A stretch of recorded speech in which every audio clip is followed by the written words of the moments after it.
ကွာမနှုတ်သားလူသားတွေဘဝဘူးလောင်မှုတွေအပူပင်လဲဝဲရဖို့တခါ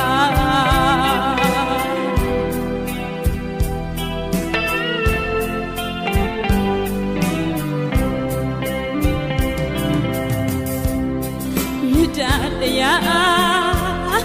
ကိုစီချပါမလူကဘာရင်းညင်မို့ရာမဟာကရုဏာအရှိဘုရားရှင်မြတ်ဖရာမကြာမိန်မာရမစုတရားပွားများကြပါလူကြီးမိပါပြီတဲ့ဆုစင်မန်တရားကကြည်သုံးမှာဝတ်သုံးမှာလွတ်မြောက်ပါစေပြီးတဲ့စုမုံတွေအခုတော့မပြည့်နိုင်ဘုရားရှိခိုးပွားမဟာမြတ်မုနီရှင်တော်ဘုရားမှာ